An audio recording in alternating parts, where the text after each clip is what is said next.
네, 안녕하십니까. 저는 방금 소개받은 손화철입니다. 네, 먼저 기술의 자리, 우리 시대의 기술의 자리가 어디인가부터 이제 이야기를 해봅시다. 자, 제가 여러분 1차부터 4차까지 산업혁명 이야기를 굉장히 많이 들어보셨을 텐데, 이제 제가 간단하게 설명을 하자면 1차 산업혁명은 동력이 증강한 거예요. 그러니까 옛날에는 땅을 삽으로 팠어요. 그 산을 삽으로 파서 바다에다 넣으려면 얼마나 오래 걸리겠어요? 그렇죠? 근데 이제는 금방 할 수 있단 말이죠. 그게 1차 산업혁명이에요.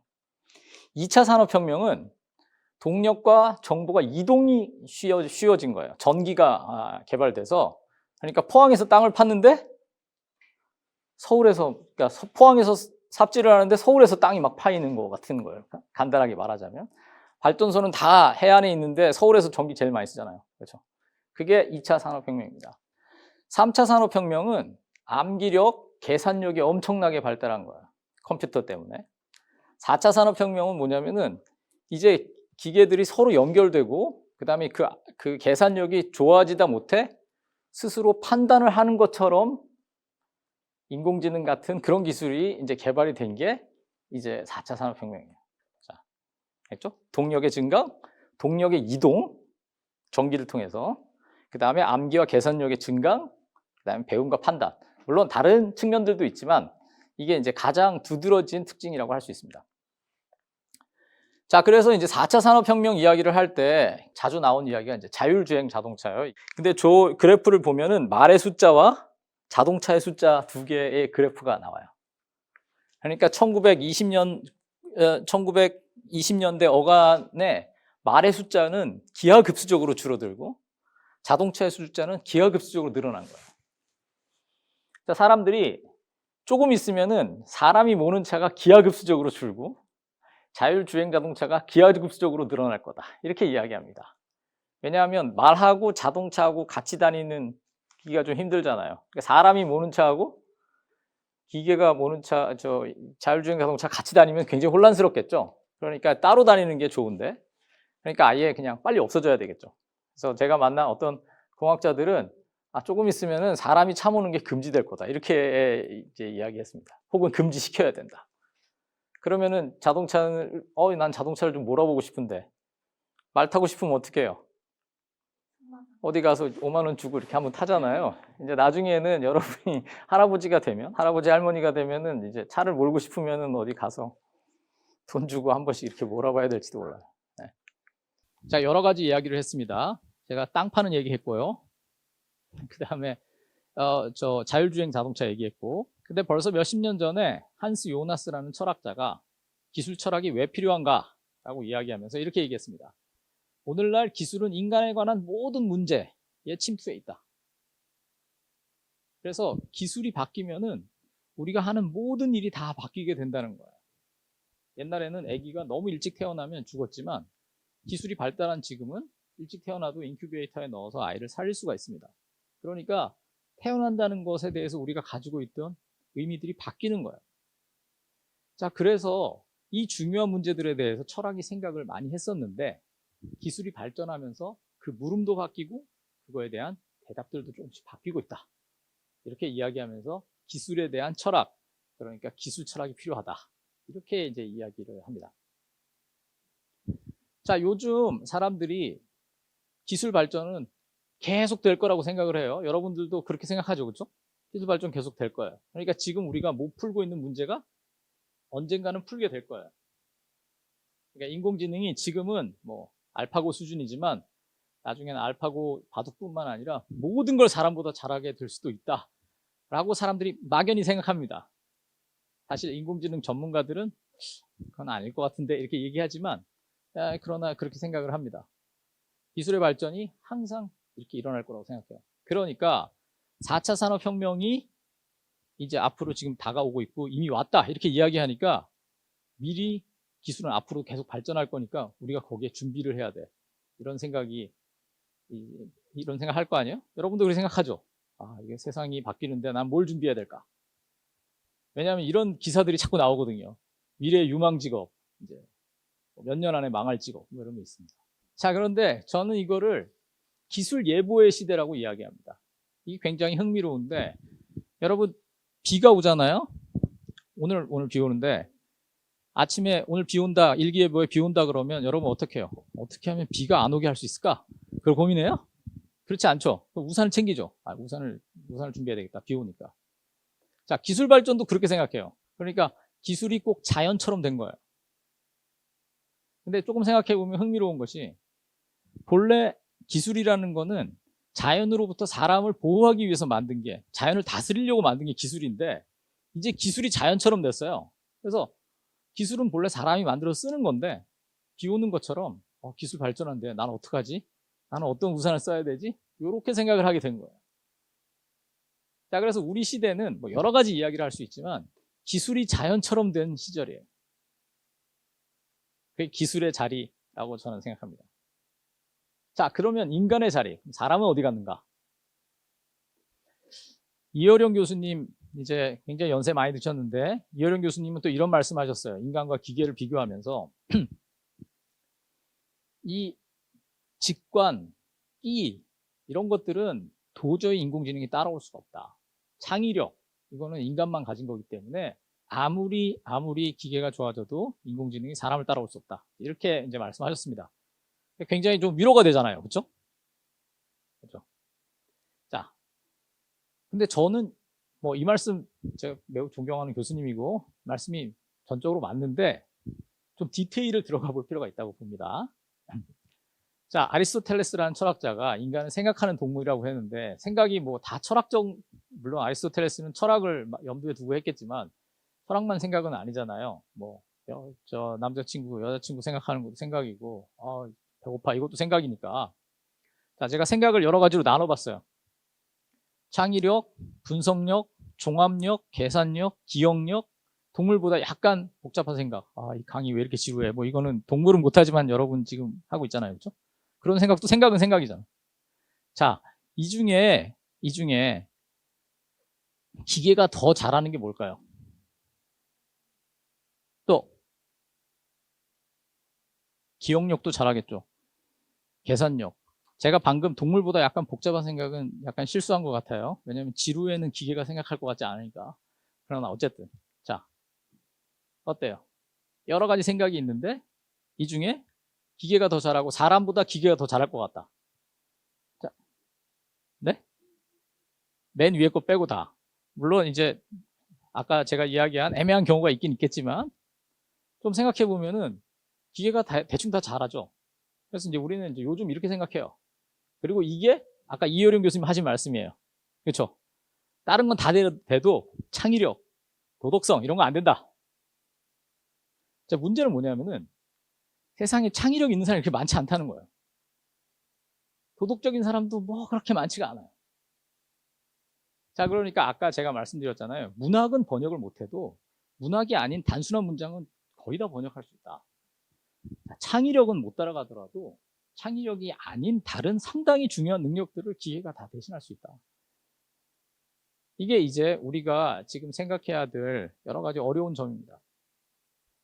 자, 이제 이렇게 되다 보니까 사람들이 무슨 얘기를 하냐 하면은 이거는 제가 어디선가 뭐 하여튼 공적 기관의 장이 인사말 쓴 거를 제가 어디서 따왔어요. 거기에 이런 말이 있습니다. 이래야 창의적 인재 한 명을 키워야 된다라고 강조하면서 창의적 인재 한 명이 100만 명을 먹여 살릴 수 있는 부가가치를 창출한다. 이렇게 얘기했습니다.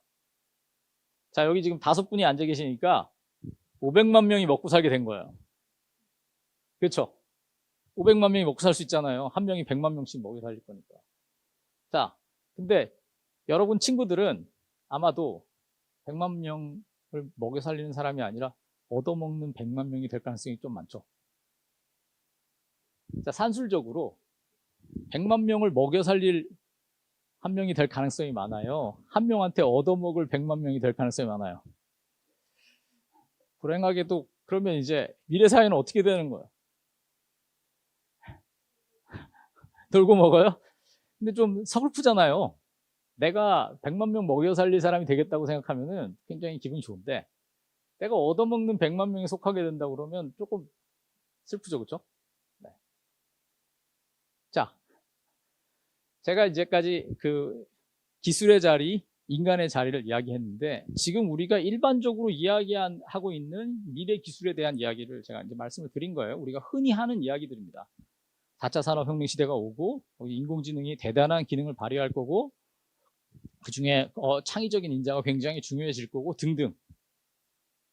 그런데 또 한쪽에서는 사람들이 아니야. 그래도 인간이 기계를 이기지 기계한테 지배될 일은 없을 거야. 걱정하지 마. 이렇게 이야기하는데 왜냐? 창의력이 있으니까. 근데 바둑 잘 두는 사람도 얼마 안 되고 창의력 있는 사람도 얼마 안 되고 이제 이게 문제인 거죠. 그렇죠? 자, 그래서 저는 이게 지금 좋은 자리가 아니라고 생각해서 제 자리가 어딜까? 라고 질문을 한번 던져봅니다. 어떻게 하는 게 이게 저한테는 그렇게 바람직한 상황이라고 생각되지 않아요. 그래서 우리가 기술에 대해서 다시 한번 생각해보고 인간의 자리에 대해서 다시 한번 생각을 해봐야 되겠다라고 봅니다. 제가 그래서 호모 파베르의 역설이라는 말을 이제 제가 만들어 봤는데요. 호모 파베르라는 말은 뭐냐면 여러분 호모 사피엔스는 들어봤죠? 호모 사피엔스가 뭐예요? 생각하는 인간이죠. 호모 루덴스라는 말도 있어요. 노는 인간.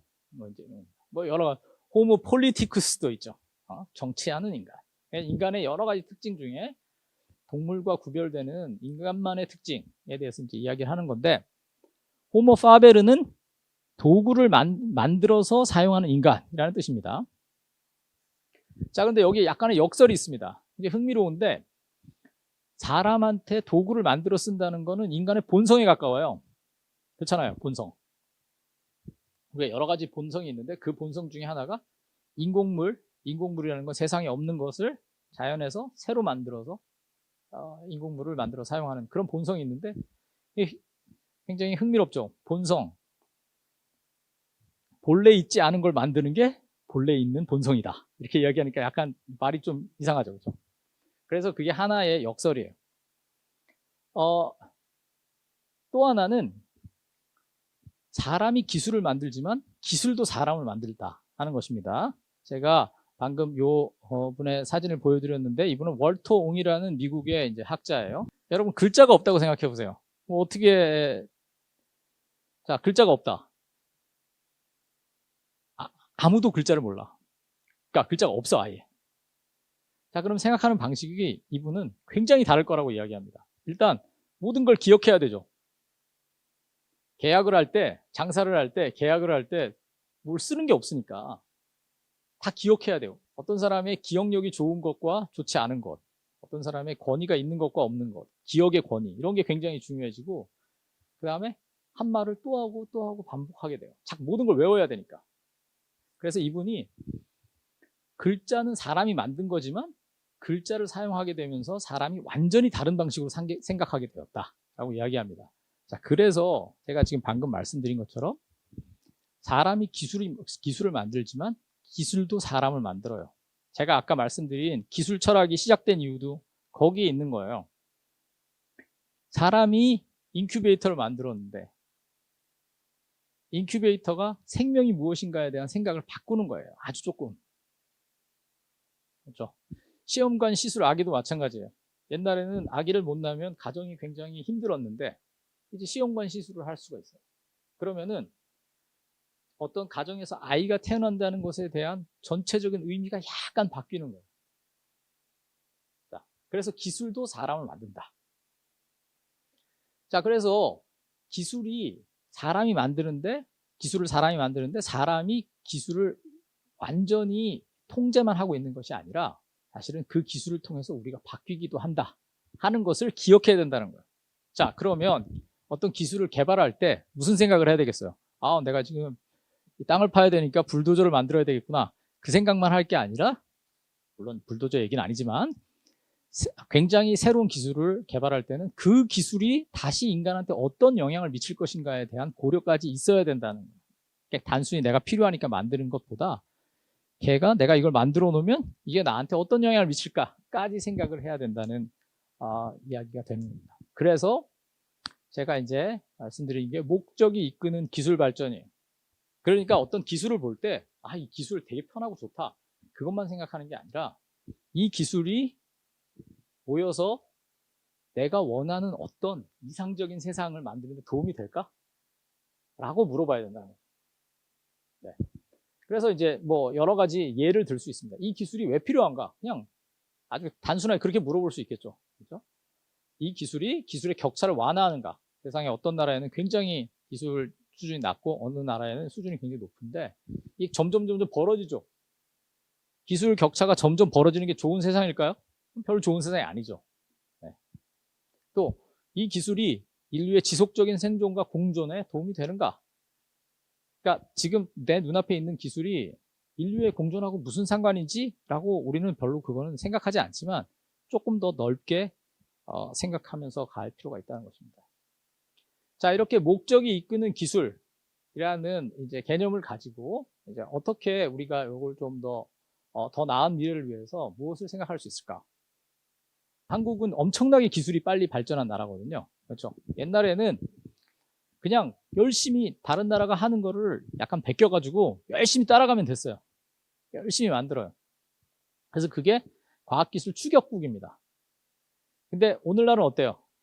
과학기술을 이제 세계와 대등하게 경쟁하죠. 이제 우리나라가 제일 잘하는 것도 좀 있어요.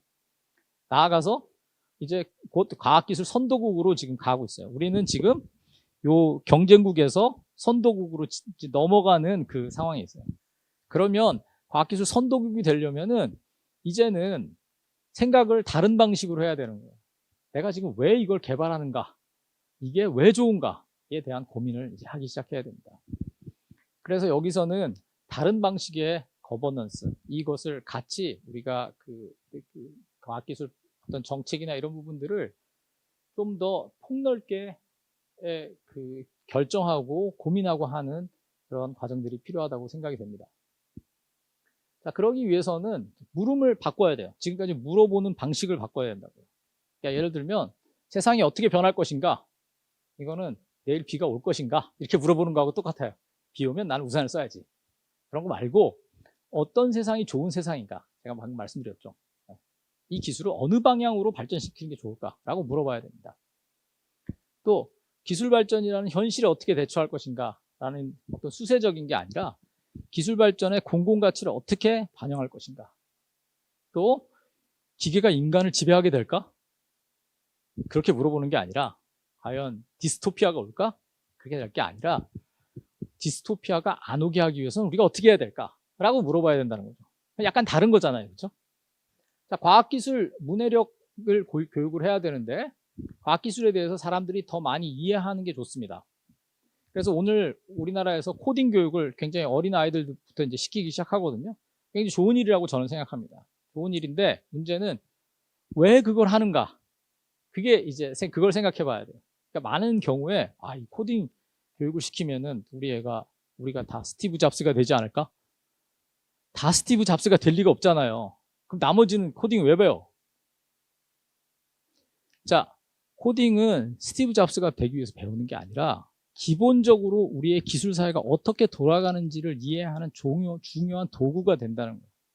그러니까 우리의 상식 수준에서의 기술에 대한 이해가 훨씬 더 올라가야 전문가들이 그냥 큰 회사들이 뭐 이리저리 기술을 개발할 때 아니 그건 말고 그건 좋은 세상에 별로 도움이 안 될 것 같은데 라고 이야기할 수 있는 역량을 키우기 위해서 과학기술 문해력을 키워야 되고 또 코딩 교육을 해야 되고 그렇다고 생각합니다. 자, 인간의 존엄과 윤리를 강조를 해야 되겠죠. 그러니까 지금 창의력에 대한 이야기가 굉장히 많은데 천재를 만들고 창의성 있는 어린이를 키우는 것도 굉장히 중요하지만 그러나 인간성을 잘 지키는 것도 되게 중요하잖아요. 또 모두가 같이 잘 살 수 있는 좋은 세상에 대한 아이디어를 가지는 것도 되게 중요한 일이에요. 자, 새로운 패러다임이 있어야 되고 이때는 기존의 과학기술 거버넌스가 전문가 중심, 국가 중심, 큰 기업 중심이었다면은 이제는 조금 더 정당성을 확보하는 방식으로 가야 된다고 생각합니다. 그러니까 경쟁에 의한 기술 발전이 아니라 아까 이야기했던 것처럼 이 기술 발전이 모두에게 도움이 되고 좋기 때문에 하는 기술 발전을 해야 된다고 생각하고 그걸 가지고 경쟁해야 된다고 생각해요. 제가 이렇게 말씀드리면은 사람들은 야 너는 철학자니까 이렇게 맨날 뜬금없는 뜬구름 잡는 소리를 하고 있다. 이제 이렇게 말씀하시는데 생각해 보세요. 요즘 옛날에는 환경에 대해서 아무 신경도 안 썼거든요. 근데 요즘에는 사람들이 이거 친환경 제품이에요. 그러면서 값을 더 받고 팔아요. 그럼 사람들이 그걸 사요. 그러니까 환경 보호라는 가치가 새로운 경쟁력이 될 수 있어요. 제 말씀이 무슨 말인지 알겠죠? 그러니까 단순히 빨리 가는 거, 멀리 가는 것, 그것만이 중요한 게 아닐 수도 있어요. 자, 그래서 그런 가능성, 그런 새로운 패러다임을 가지고 생각을 하면 지금 여기서 말씀드리는 전혀 다른 방식의 과학기술 정책, 과학기술의 발전 방향의 모색이 가능하다라고 저는 생각이 되고, 인간다운 삶을 위해서 시장 경쟁이 일정 부분 제한될 수도 있다. 저는 그렇게 생각합니다. 자, 이제 다 끝났습니다. 네. 너무 어때요? 다른 철학 강의보다는 조금 더 현실에 가깝죠, 그렇죠? 자, 제가 아까 쭉 읽어드렸습니다. 호모 파베르의 역설이 뭔지 이제 아시겠죠? 그렇죠? 사람이 기술을 만들고 기술이 사람을 만든다. 그 다음에 현대 사회에 와서 과학기술이 자연처럼 돼버리고, 그 다음에 사람들은 마치 사람하고 기계하고 경쟁하는 것처럼 생각하게 되었다는 거예요. 그런데 그거는 사실 말이 안 되는 거죠. 그렇죠?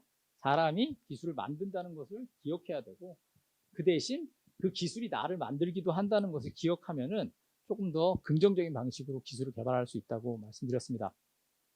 자, 4차 산업혁명 시대 현대 첨단 기술 사회의 과제는 기술에 인간을 적응시키는 게 아니라 기술을 인간에게 적응을 시켜야 되겠죠. 이건 사실 당연한 말이에요.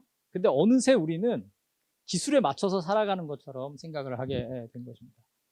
좀 더 구체적으로는 제가 4가지 제안을 했는데, 기술과 관련한 물음을 전환해야 되고, 기술에 대한 문해력을 키워야 되고, 또 윤리적 통찰에 신경을 써야 되고, 마지막으로 과학기술 거버넌스의 새로운 패러다임을 모색해야 된다고 말씀드렸습니다. 네, 제가 드릴 말씀 여기까지입니다. 감사합니다.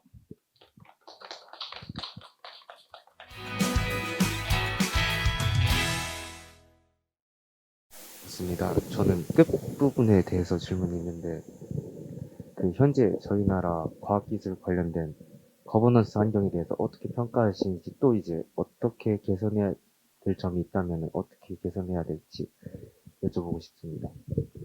그러니까 우리나라 과학기술 거버넌스는 물론 제가 이제 뭐 정책 분야의 전공자는 아니지만 굉장히 복잡한 상황이라고 할 수 있어요.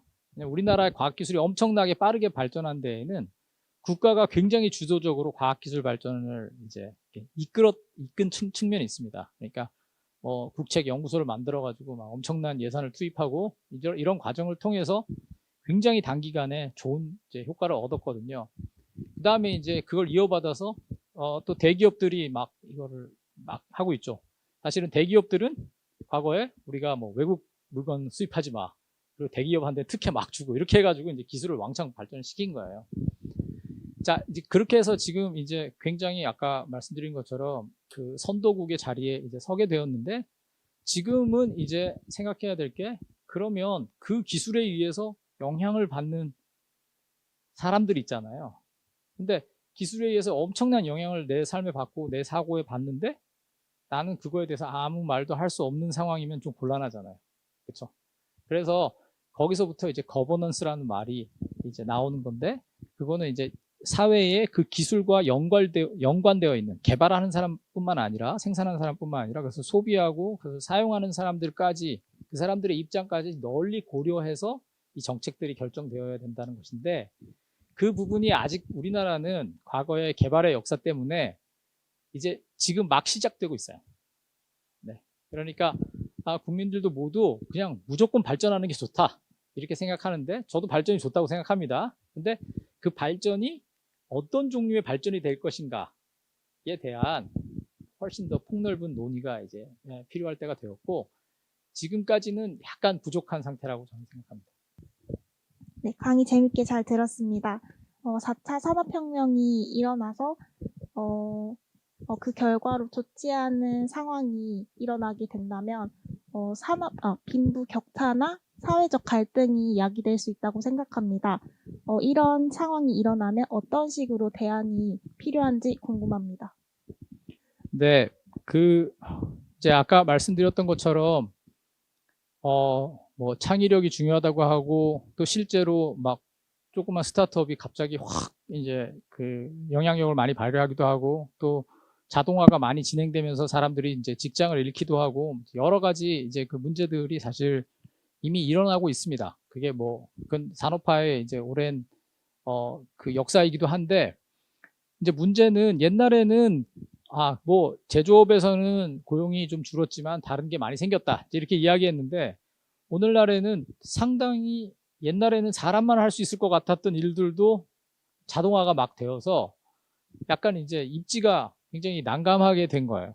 여러분 기억하실지 모르겠지만 얼마 전에 타다라는 서비스, 차량 공유 서비스이면서 렌트를 같이 하는 서비스를 하려다가 택시 운전사 이제 기사분들이 이제 극렬하게 반대해가지고 이제 접은 적이 있는데, 이제 이런 게 사실은 갈등이 조금씩 표면화되고 있는 거죠.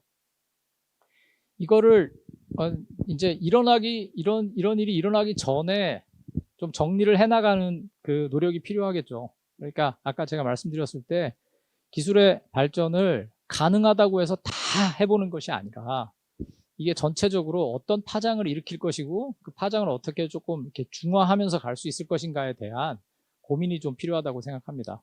근데 그 고민이 없이 우린 지금 경쟁하고 있는데 그런 한가한 이야기를 할 시간이 없어 이렇게 하면서 막 앞으로 가다 보면 어느 순간에는 그 부작용을 이제 감당을 못할 정도가 될 수도 있겠죠. 네. 그래서 과학기술 거버넌스가 필요하다고 생각하는 겁니다. 네, 그러면은 뭐 여기까지 하면 되겠죠. 네, 오늘 수고하셨습니다. 감사합니다.